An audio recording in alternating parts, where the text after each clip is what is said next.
Hi friends, I Mahesh, educator and Unacademy యాప్ని ఫ్రీగా download చేసుకోండి.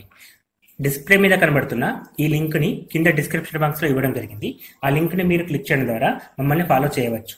అండ్ మేము అర్థమెటిక్స్ అండ్ రీజనింగ్ నుంచి ప్రతి టాపిక్ పైన షార్ట్కట్స్తో కూడిన ట్రిక్స్ని అప్లోడ్ చేయడం జరుగుతుంది.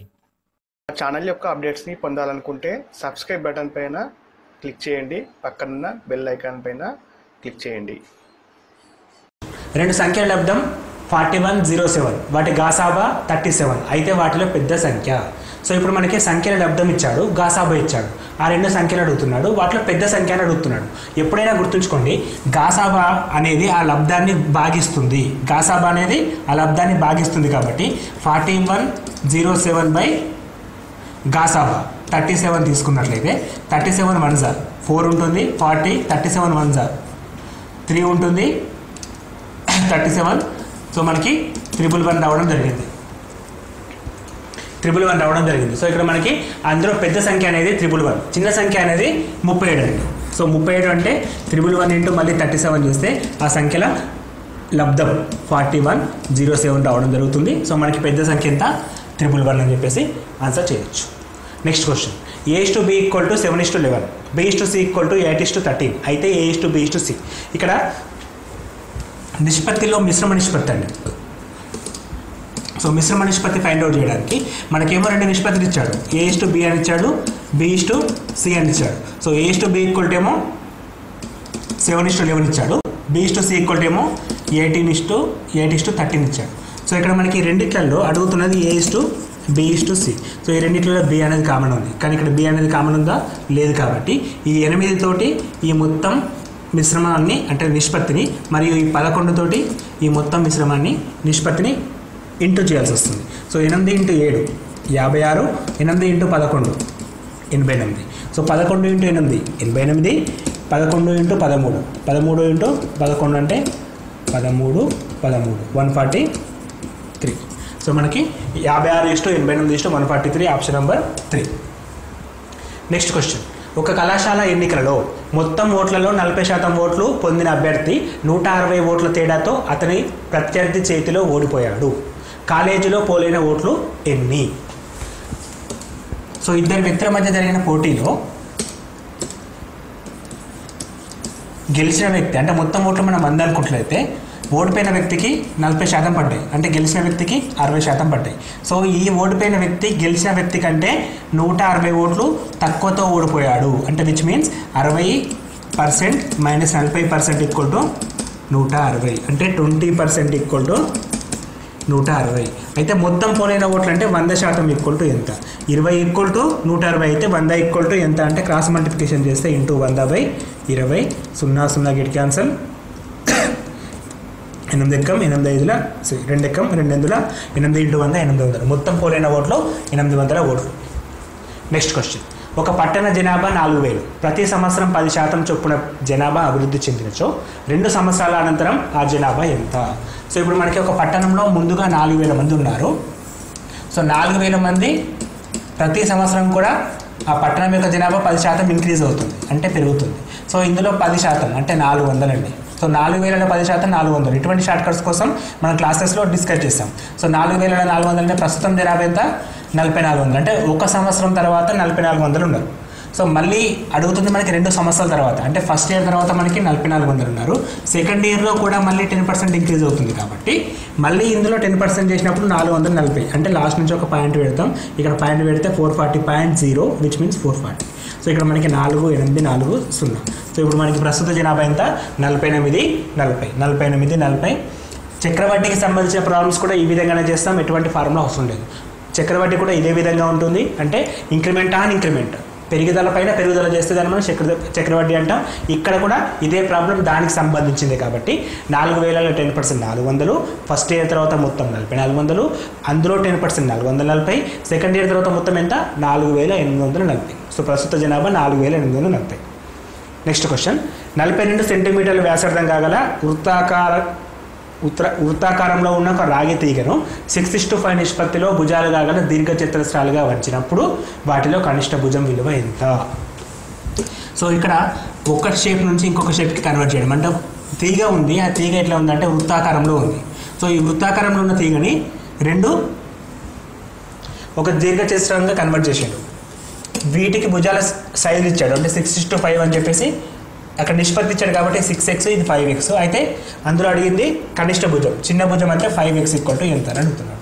సో ఇప్పుడు మనం ఏం చేయాలంటే ఫస్ట్ ఇచ్చిన క్వశ్చన్ని లెంత్ ఫైండ్ అవుట్ చేయాలి. అంటే మొత్తం ఎంత పొడవు తీగ ఉంది అని తెలిస్తే ఆ తీగని మళ్ళీ దీర్ఘచతురంగా కన్వర్ట్ చేసినాం కాబట్టి ఇప్పుడు ఈ వృత్తాకారంలో తీగని మొత్తం పొడవు ఫైండ్ అవుట్ చేస్తే ఆ వృత్తాకార తీగ పొడవుని మళ్ళీ మనం దీర్ఘచతురంగా కన్వర్ట్ చేసినామంటే దీని చుట్టుకొలత సమానం. సో వృత్తం యొక్క చుట్టుకొలత 2πr అనే ఫార్ములా ద్వారా వస్తుంది. సో 2πr అంటే 2 × π అంటే 22/7 × r అంటే 42 సెంటీమీటర్ల వ్యాసార్థం అని ఇచ్చాడు. సో 42 7 1 7 6. సో మనకి ఇక్కడ వ్యాసార్థం అంటే దీని 22 × 12 అని వచ్చేసింది. ఇది తీగ పొడవు. ఈ తీగ పొడవు దీర్ఘచతురం యొక్క చుట్టుకొలతకు సమానం. అంటే 2 × 6x + 5x. L + b కదా, 2 × L + b. L అంటే 6x, b అంటే 5x అంటే 11x. 6x + 5x అంటే 11x. సో ఇప్పుడు మనం క్యాన్సిల్ చేస్తే 2 1s 2 11s 11 క్యాన్సిల్. x = 12 వచ్చింది. సో x = 12 వచ్చినప్పుడు ఈ వెడల్పు పొడవు అనేది 6 × 12 72, పొడవు అనేమో 5 × 12 60. అంటే మనకి భుజాలు పొడవులు ఏమొచ్చినాయి అంటే ఒకటి 60 సెంటీమీటర్లు, ఇంకోటి 72 సెంటీమీటర్లు. మనకు అడుగుతుంది తక్కువది అడిగాడు. తక్కువది అంటే 60, కనిష్ట అంటే చిన్నది. సో చిన్నది ఎంత అంటే 60 సెంటీమీటర్లు అని చెప్పి తీసుకోవాలి. అంటే ఇక్కడ మనకి ఒక వృత్తాకారంలో ఉన్న తీగని దీర్ఘచతురస్రాకారంగా మార్చాడు. ఇక్కడ ఏం జరుగుతుందంటే దాని పొడవు దీని పొడవు సమానం. దాని పొడవు అంటే వృత్త పరిధి, దీని పొడవు అంటే వృత్తం యొక్క దీర్ఘచతురం యొక్క చుట్టుకొలత. 2πr = 2 × L + b అనే ఫార్ములా ద్వారా మనకి సింప్లిఫై చేస్తే సరిపోతుంది. నెక్స్ట్ క్వశ్చన్, ఒక దీర్ఘచతురస్రం చుట్టుకొలత 150 మీటర్లు, దాని పొడవు 50 మీటర్లు అయితే దాని వెడల్పు ఎంత? సో ఒక దీర్ఘచతురం యొక్క చుట్టుకొలత ఇచ్చాడు. చుట్టుకొలత అంటే 2 × L + b = 150 ఇచ్చాడు. దాని పొడవు ఇచ్చేసాడు, పొడవు అంటే 50 ఇచ్చాడు. సో మనకు అడుగుతుంది దాని వెడల్పు ఎంత అని అడుగుతున్నాడు. సో 150 అంటే ఇది 75 అవుతుంది. 50 + b = 75. So b = 25 centimetres. So simple question, కొంచెం అర్థం చేసుకుంటే 1 సెకండ్లో ఆన్సర్ అయిపోతుంది. సో ఇక్కడ మనకి పొడవు ఇచ్చాడు, వెడల్పు అడుగుతున్నాడు. వెడల్పు బ్రెడ్త్ = 25 సెంటీమీటర్స్. నెక్స్ట్ క్వశ్చన్, ఒక సమబాహు త్రిభుజం యొక్క ఎత్తు √3 అయినా దాని వైశాల్యం ఎంత? సో ఇది ఇంపార్టెంట్ అండి ఈ క్వశ్చన్. ఒక సమబాహు త్రిభుజం తీసుకుంటున్నాను, దీనిలో ఎత్తు ఇచ్చాడు, దీన్ని ఎత్తు అంటాం. సమబాహు త్రిభుజానికి యాక్చువల్గా 3 భుజాలు కూడా సమానంగా ఉంటాయి. సో మనకి ఫార్ములాస్ గుర్తుకుంటే ఓకే, గుర్తుకు లేని సందర్భంలో మాత్రం కష్టం అవుతుంది. సో సమబాహు త్రిభుజం యొక్క ఎత్తు అనేది √3/2a, ఇది ఫార్ములా. సో ఈ ఫార్ములాని షార్ట్కట్లో ఏ విధంగా గుర్తుంచుకోవడానికి, అసలు ఈ ఫార్ములా ఏ విధంగా వస్తుందో తెలుసుకోవడానికి మనం క్షేత్రగణితంలో క్లియర్గా డిస్కస్ చేసాం. అంటే ఈ ఫార్ములాస్ ఎక్కడి నుంచి జనరేట్ అవుతున్నాయి, యాక్చువల్గా ఇది ఎందుకు ఇట్లా √3/2 × a = h అని చెప్పి ఎందుకు అనుకోవాలి, అలా కాకుండా వేరే రకంగా తీసుకుంటే ఏమవుతుందో ఎక్స్ప్లెనేషన్ మొత్తం క్లియర్గా చెప్పామండి. సో ఒక 20 to 25 minutes క్లాస్ ఉంది అది. సో ఒకసారి మీరు ఆ క్లాస్ని గమనించినట్లయితే మొత్తం తెలుస్తుంది. అది క్లాస్ నెంబర్ 18 or 19 కరెక్ట్గా గుర్తుకులేదు, కానీ క్షేత్రగణితంలో ఎక్స్ప్లెయిన్ చేసాం. సో ఒకసారి టైం ఉంటే చూడండి. సో ఇక్కడ మాత్రం √3/2 × a = h, బట్ h = ఎంత ఇచ్చాడు మనకి? √3 అని ఇచ్చాడు. సో √3 గెట్ క్యాన్సల్, a = 2 వచ్చింది. అంటే ఒక భుజం విలువ 2 సెంటీమీటర్లు. ఇప్పుడు ఏమడుగుతున్నాడు? దాని వైశాల్యం. సో వైశాల్యం సమబాహు త్రిభుజానికి వైశాల్యం √3/4 × a². సో ఇక్కడ మనకి √3/4 × a² అంటే 2² అంటే 4, మళ్ళీ 4 గెట్ క్యాన్సల్, రిమైనింగ్ √3 వచ్చింది. సో దాని వైశాల్యం కూడా √3కి సమానం. సో √3 ఎత్తుంది, అదే వైశాల్యం వచ్చింది. సో మనం ఫార్ములా కరెక్ట్ వేసుకున్నాం, కరెక్ట్ ఆన్సర్ చేసినాం. సో కన్ఫ్యూజన్ అవసరం లేదు. సో సేమ్ వచ్చింది, తప్పేమన్నా టెన్షన్ వద్దు, మనం చేసింది కరెక్ట్ కాబట్టి 100% ఆన్సర్ కరెక్ట్. నెక్స్ట్ క్వశ్చన్, ఒక పాఠశాలలో 600 మంది విద్యార్థులు కలరు. వారిలో 400 మంది తెలుగు మాట్లాడతారు, 300 మంది హిందీ మాట్లాడతారు. అయితే తెలుగు హిందీ రెండింటిని మాట్లాడేవారు ఎంతమంది? సో ఇది సమితి సంబంధాలకు సంబంధించిన క్వశ్చన్. దీన్ని ఈజీగా చేయడం కోసం వెన్ డయాగ్రామ్స్ ఉపయోగిస్తే ఈజీ అవుతుంది. సో ఒక పాఠశాల మొత్తంలో మనకి 600 మంది అంటే μ = 600 మంది ఉన్నారు. అందులో తెలుగు మాట్లాడేవారు 400 మంది, ఇది తెలుగు అనుకుంటే. అదేవిధంగా హిందీ మాట్లాడేవారు 300 మంది. సో 300 + 400 అంటే మొత్తం 700 అవుతుంది. కాబట్టి ఈ మధ్యలో 100 ఉంటుంది, ఎందుకంటే ఇక్కడ 600 ఉంది కాబట్టి మధ్యలో 100, ఇది 300, ఇది 200. ఇప్పుడు మనం ఏది అడిగినా చేయొచ్చు. రెండింటిని మాట్లాడేవారు 100, కేవలం తెలుగే మాట్లాడేవారు 300. కేవలం హిందీ మాట్లాడేవారు 200. కేవలం హిందీ రెండింటిని, కేవలం తెలుగు, ఏది అడిగితే మనం అది చేయొచ్చు. అదే వెన్ డయాగ్రామ్స్ వేసుకుంటే పాసిబుల్ అవుతుంది, లేదా ఫార్ములాస్ గుర్తుపెట్టుకోవచ్చు. అది రిస్క్ కాబట్టి వెన్ డయాగ్రామ్స్ ఎనఫ్ అండి. Next question. కొంత దూరం ప్రయాణించడానికి ఏ కామ బిల వేగాల నిష్పత్తి 3:4. బి కంటే ఏ 30 నిమిషాలు ఎక్కువ కాలంలో గమ్యాన్ని చేరుతాడు. అయితే గమ్యాన్ని చేరడానికి ఏకి పట్టే కాలం ఎంత? సో ఇది కాలానికి దూరానికి సంబంధించిన క్వశ్చన్. ఇక్కడ మనకి ఇచ్చిందేమో వేగాల నిష్పత్తి 3:4, మనకు అడుగుతుందేమో కాలాల గురించి అడుగుతున్నాను. సో వేగాలని కాలాలకి కన్వర్ట్ చేస్తే ఇది రెసిప్రోకల్ అంటే విలోమం ఉంటుంది కాబట్టి మనకి ఇది 4:3 అవుతుంది. అంటే ఏ కామ బిల వేగాల నిష్పత్తి ఏమో 3:4, వాళ్ళు చేరుకునే కాలాల నిష్పత్తి 4:3. సో ఇప్పుడు మనకు అడుగుతున్న క్వశ్చన్ ఏంటి?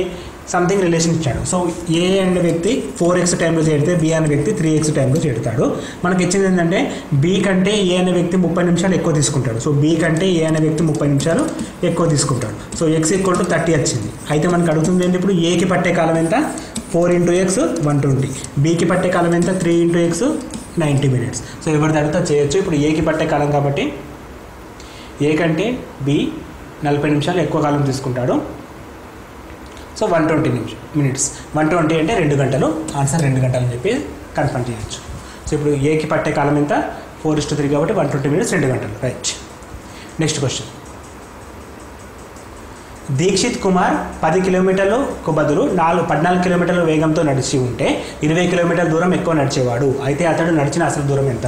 సో ఒక వ్యక్తి 10 km/h అంటే ఒక గంటకు 10 కిలోమీటర్ల వేగంతో కాకుండా 14 కిలోమీటర్ల వేగంతో ప్రయాణం చేస్తే 20 కిలోమీటర్ల దూరం ఎక్కువ పోయేటాడు. అంటే ఫస్ట్ 10 km/h వేగంతో పోయేటాడు. అలా కాకుండా 14 km/h వేగంతో పోతే ఒక 20 కిలోమీటర్ల దూరం ఎక్కువ పోయేవాడు. అంటే ఇప్పుడు డిఫరెన్స్ అనేది క్లియర్గా అర్థమవుతుంది కదా. 14 - 10 which is equal to 4 speed పెరిగినందుకు 20 పెరిగింది. అంటే 1 పెరిగితే ఎంత? 5 పెరిగినట్టు. సో ఫస్ట్ పోయింది ఎంత? 10 × 5 50. సో సెకండ్ పోయింది ఎంత? 15 × 5 70. ఇది మనకు అవసరం లేదు. 20 కిలోమీటర్లు పోయేవాడు. ఇది కాదు అడిగింది. ముందు ఎంత పోయేవాడు అంటే 50 కిలోమీటర్లు పోయేవాడు. సో కొంచెం క్వశ్చన్ అర్థం చేసుకుంటే without formula, time, distance, formula ఇవన్నీ ఏమవసరం లేదు. కొంచెం గమనించండి. 10 కిలోమీటర్లతోటి వెళ్ళేవాడు 14 km/h వేగంతో వెళ్తే 20 కిలోమీటర్లు ఎక్కువ దూరం పోయేటాడు. అంటే 14 - 10 = 20. సో 4 = 20. అంటే ఒక పార్ట్ = 5. సో ఫస్ట్ పోయింది ఎంత? 10 parts. So 10 × 5 = 50 kilometers. So 50 kilometers option number 4. అట్లా కాకుండా 14th పోతే ఆటోమేటిక్గా 70 వస్తుంది.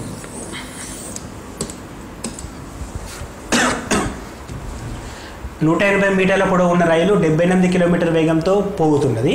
రైలు పోతున్న దిశలోనే 6 km/h వేగంతో పరిగెత్తుతున్న వ్యక్తి ఎంత సమయంలో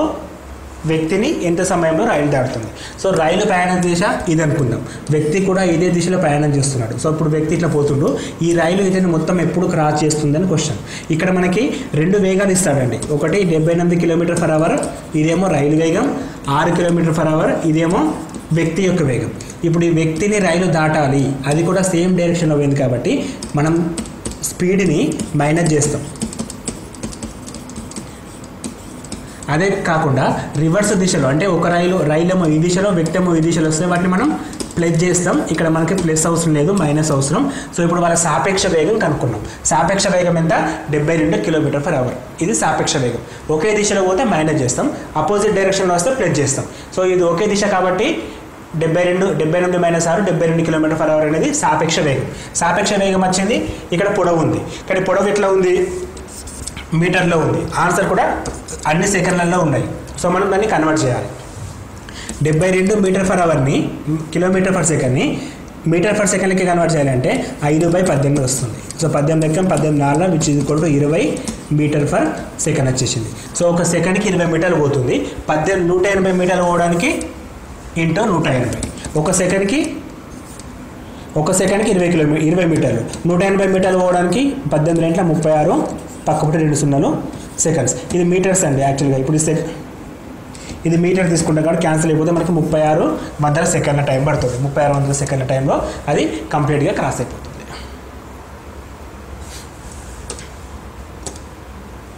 నెక్స్ట్ క్వశ్చన్ 40 మంది పురుషులు ఒక పనిని 40 రోజుల్లో పూర్తి చేయగలరు, కానీ 25 మంది పురుషులే ఉండుంటే ఎన్ని రోజుల్లో పూర్తవుతుంది? Very simple question. 40 మంది ఒక పనిని 20 రోజుల్లో పూర్తి చేయలేరు, అట్లా కాకుండా 25 మంది ఉంటే ఎన్ని రోజుల్లో పూర్తి చేస్తారు? మనం లాస్ట్ క్లాస్లో కూడా డిస్కస్ చేసాం. ఇది టైమ్ అండ్ వర్క్. అది ఎట్లా ఉంటుంది? విలోమానుపాతంలో ఉంటుంది. అనులోమానుపాతంలో ఉంటే క్రాస్ మల్టిప్లికేషన్ చేస్తాం. విలోమానుపాతంలో ఉంటే ఏ విధంగా చేయాలి? మధ్యలో ఒక లైన్ గీసుకోండి, పైననే కిందనే ఇంటూ పెట్టేసేయండి సింపుల్గా. 5 5 5 8 5 ఎక్కం 5 4 8 3 8 32. సో ఆన్సర్ ఎంత? 32 days. విలోమానుపాతానికి సంబంధించిన క్వశ్చన్స్ అన్ని కూడా ఈ విధంగానే చేయాలి. సో అనులోమానుపాతంలో ఉంటే ఒకటి పెరిగితే ఒకటి ఇంకోటి కూడా పెరుగుతుంది, కానీ విలోమానుపాతంలో ఒకటి పెరిగితే ఒకటి తగ్గుతుంది. ఇక్కడ పని పెరిగితే మంది పెరిగితే రోజులు తగ్గుతాయి, రోజులు పెరిగితే మంది పెరుగుతారు. సో ఇది డిఫరెన్స్ కాబట్టి మనం దీన్ని ఈ విధంగానే తీసుకోవాలి. Next question. ఒక వ్యక్తి 4 km/h వేగంతో నిర్దిష్ట ప్రదేశాన్ని చేరుతాడు. సైకిల్ మీద 16 ప్రదేశానికి వెళ్ళాడు. సైకిల్ మీద 16 km/h వేగంతో తిరిగి వచ్చాడు. ప్రయాణ సమయంలో అతను సగటు వేగం ఎంత? సో ఇక్కడ సగటు వేగం అడిగాడు. సో ఇక్కడ క్వశ్చన్ ఏంటంటే ఒక ప్లేస్ నుండి ఇంకో ప్లేస్కి ఒక వ్యక్తి 4 km/h తోటి పోయేటప్పుడు వేయడు, రిటర్న్ వచ్చేటప్పుడు సైకిల్ మీద వచ్చిండు, దేని మీద వచ్చిన అవసరం లేదు, మనకి 16 km/h తోటి రిటర్న్ వచ్చిండు. సో ఇప్పుడు సాపేక్ష వేగం అంటే సగటు వేగం, యావరేజ్ స్పీడ్ అని అడుగుతున్నాడు. సో యావరేజ్ స్పీడ్ అంటే ఇక్కడ డిస్టెన్స్ సేమ్ ఉంది, అంటే పోయేటప్పుడు ఎంత దూరం ఉందో వచ్చేటప్పుడు ఎంత దూరం ఉంది, ఇది కీ పాయింట్. సో దూరం సమానమైతే, సో సగ దూరమైన దూరం సమానమైన తిరిగి రావడమైనా ఇటువంటి క్వశ్చన్స్కి మనం ఏ విధంగా చేస్తామంటే 2 × AB/A + B. సింపుల్గా 2 × A అంటే 4, B అంటే 16/4 + 16 20, 2 ఎక్కం 2 పాదుల, 2 ఎక్కం 2 ఎంట్ల 2 5ల 32/5, 5 ఎక్కం 5 6 30, 5 4 20. సో 6.4 km/h అనేది తన యావరేజ్ స్పీడ్. యావరేజ్ స్పీడ్ అనేది ఏ విధంగా చేస్తామంటే 2AB/A + B అనే ఫార్ములా. ఎప్పుడు దూరం సమానమైతే, పోయి రావడానికి వచ్చిపోవడానికి సేమ్ దూరం ఉంటుంది, అంటే ఇక్కడి నుంచి అక్కడికి ఎంత దూరం ఉందో అక్కడికి ఇక్కడికి ఎంత దూరం ఉంటుంది, కాబట్టి దూరం సమానమైనప్పుడు మాత్రమే ఈ ఫార్ములా యూజ్ చేస్తాం. అలా కాకుండా ఉంటే ఫస్ట్ స్పీడ్తో ఎంత దూరం పోయిండు, సెకండ్ స్పీడ్తో ఎంత దూరం పోయిండు, రెండింటిని క్లబ్ చేసి మొత్తం దూరము మొత్తం వేగం చేసి యావరేజ్ ఫైండ్ అవుట్ చేస్తాం. ఇక్కడ అంత పెద్ద ఫార్ములా అవసరం లేదు మనకి. Next question. 3 పురుషులు భాగస్వాములుగా చేరి 600, 800, 1000 రూపాయలు ఇస్తారు. మొట్టమొదటి వ్యక్తికి 480 రూపాయలలో ఎంత లాభం ఇవ్వాలి? సో ఇక్కడ మనకి భాగస్వామ్యాలలో బేసిక్ క్వశ్చన్ ఇచ్చాడు, మొత్తం టైం అవన్నీ కూడా లేకుండా వెరీ సింపుల్గా ఇచ్చేసాడు. 3 వ్యక్తులంట, ఫస్ట్ వ్యక్తి 600, సెకండ్ వ్యక్తి 800, థర్డ్ వ్యక్తి 800,000 ఇన్వెస్ట్మెంట్ చేశాడు. ప్రాఫిట్ ఒకవేళ లాభం 480 వేస్తే ఫస్ట్ ఆయనకు ఎంత ఇవ్వాలని చెప్పి అడుగుతున్నాడు. సో ఎట్లా ఇస్తాం? తన కాలం గురించి మాట్లాడలేదు కాబట్టి ఓన్లీ పెట్టుబడులు తీసుకుంటాం. పెట్టుబడి నిష్పత్తి ఏంటి? 6, 8, 10. తర్వాత ఇది 3 రెంట్ల 3 4 3 5. సో ఇప్పుడు ఫస్ట్ అతనికి 3కి ఎంత ఇవ్వాలని చెప్పి క్వశ్చన్. 3/3 + 4 7 + 5 12 × 480. సో ఈ రేషియోలో డివైడ్ చేయాలి దీన్ని, అంటే సింపుల్గా 3/12, 12 ఎక్కం 12 4 3 × 12 120 రూపాయలు. సో మొదటి వ్యక్తికి 120, సెకండ్ వ్యక్తికి 160, థర్డ్ వ్యక్తికి 200. Next question. ఒక స్థలం 18,700 రూపాయలకి అమ్మితే అమ్మిన వారు 15% నష్టపోతారు. అదే స్థలాన్ని 15% లాభం రావాలంటే ఎంతకు అమ్మాలి? ఓకే, ఒక స్థలాన్ని ఇంతకు అమ్మితే లాస్ అవుతాం, ఇంత లాభం రావాలంటే ఇంతకు అమ్మాలి. సో లాస్ కాబట్టి 100కి తీసేయాలి, లాభం అయితే 100 కలపాలి. సో లాస్ అంటే 15 తీసేస్తే 85, 85% ఈక్వల్ టు మనకి ఎంత ఇచ్చాడు? 18,700 ఇచ్చాడు. లాభం అంటే 15 కలపాలి, అంటే 115 ఈక్వల్ టు ఎంత? 15% నష్టం అంటే 100కి తీసేస్తే ఈ రేటు, 15% లాభం అంటే 100 కలిపితే ఈ రేటుకి ఎంత? సో మనం క్రాస్ మల్టిప్లికేషన్ చేసుకోవచ్చు. ఇక్కడ 115/85, 5 ఎక్కం 5 × 17,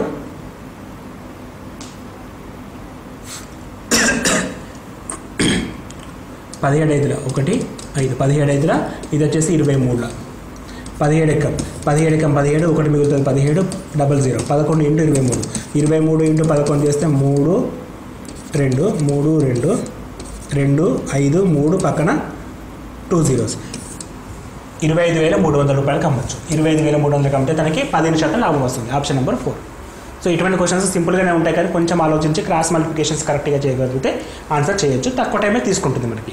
నెక్స్ట్ క్వశ్చన్. బారు వడ్డీ మరియు చక్ర వడ్డీల మధ్య వ్యత్యాసం 2 సంవత్సరాలకు 4% వడ్డీ చొప్పున 16 రూపాయలు అయితే అసలు ఎంత?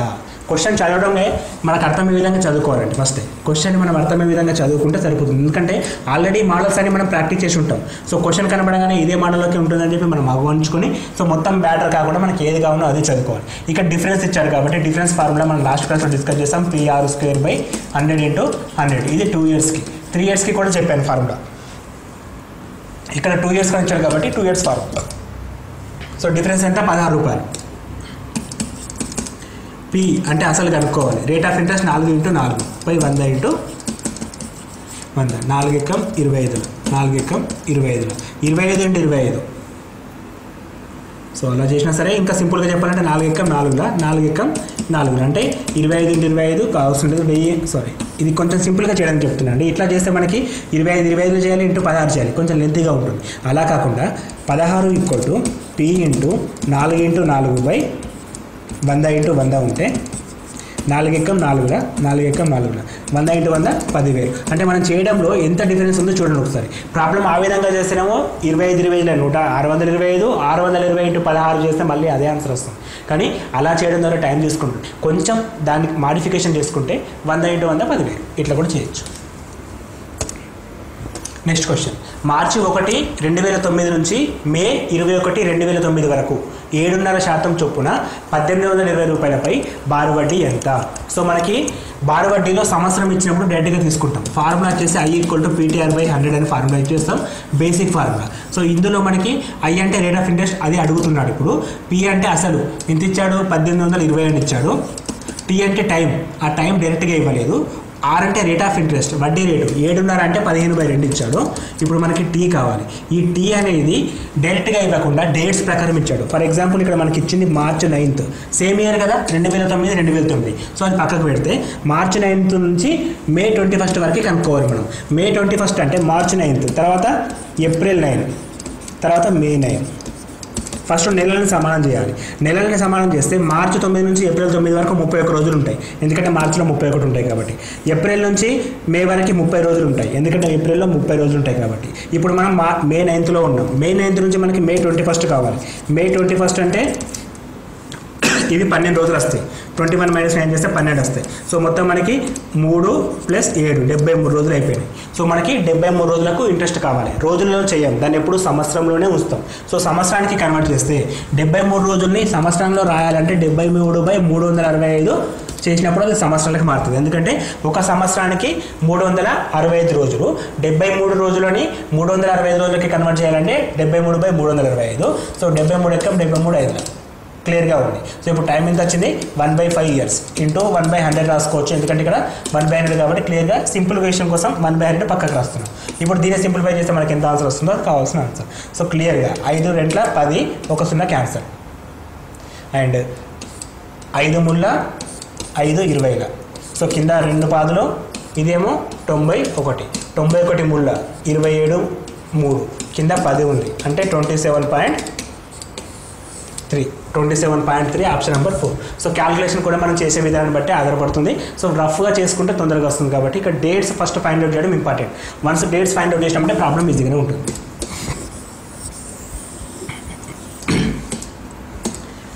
Next question. 2 చతురస్రాలు చుట్టుకొలతలు 40 సెంటీమీటర్లు 32 సెంటీమీటర్లు. ఈ 2 చతురస్రాల వైశాల్యాల మధ్య భేదం వైశాల్యంగా గల 3వ చతురస్రం చుట్టుకొలత ఎంత? సో మొత్తం 3 చతురస్రాలు ఉన్నాయి. ఆ 3వ చతురస్రానికి ఎటువంటి కొలతలు ఇవ్వలేదు. దానికి గాను 2 చతురస్రాలు కొలతలు ఇచ్చాడు. వాటి వైశాల్యాల మధ్య తేడా వైశాల్యంగా గల 3వ చతురస్రం, అంటే వాటి వైశాల్యాల మధ్య డిఫరెన్స్ ఎంత వస్తుందో అదే 3వ దానికి వైశాల్యం అన్నమాట. సో ఫస్ట్ దీన్ని చుట్టుకొలత ఇచ్చాడు మనకి, వైశాల్యం వేరే. సో మొదటి దానికి చుట్టుకొలత ఎంత ఇచ్చాడు? 40 ఇచ్చాడు. చుట్టుకొలత 4a ఫార్ములా. సో 4/4 చేస్తే మనకి భుజం వస్తుంది, అంటే మనకి 10 సెంటీమీటర్లు ఫస్ట్ దాని భుజం. రెండో దానికి ఎంత వస్తుంది? 32/4 చేస్తే 8 వస్తుంది. సో ఇది భుజాలు. సో ఇప్పుడు దీని వైశాల్యం ఎంత? a², 10² అంటే 100, దీనిది 8² = 64. వీటి డిఫరెన్స్ ఎంత? 36. సో ఈ 36 అనేది 3వ దానికి వైశాల్యం, అంటే a² = 36. 3వ దానికి a ఎంత? 6 వస్తుంది. ఇప్పుడు అడిగింది ఏంటంటే ఈ 3వ దానికి చుట్టుకొలత కనుక్కోవాలి, అంటే ఇంటూ 4 చేస్తే 24 సెంటీమీటర్స్. మనకి క్వశ్చన్ అనేది ఎన్ని రకాలుగా తింపినా కూడా మనకి కాన్సెప్ట్ మీద గ్రిప్ ఉంటే ఈజీగా చేయొచ్చు. ఇక్కడ అడుగుతున్న క్వశ్చన్ ఏంటంటే 2 చతురస్రాలు ఇచ్చాడు. ఫస్ట్ వాటి వైశాల్యాలు ఇవ్వలేదు, చుట్టుకొలతలు ఇచ్చాడు, వాటి నుంచి వైశాల్యాలు కనుక్కున్నాం. వైశాల్యం ఎంత వచ్చినాయి? 100, 36 వచ్చింది. వాటి వ్యత్యాసం 24 వచ్చింది, 36 వచ్చింది. 100, 64 వ్యత్యాసం 36. ఈ 36 మూడో దానికి వైశాల్యం అంటే భుజం ఎంత? 6. ఆ భుజం అడగలే మనకి, చుట్టుకొలత అడిగాడు మళ్ళీ. సో 6 × 4 24.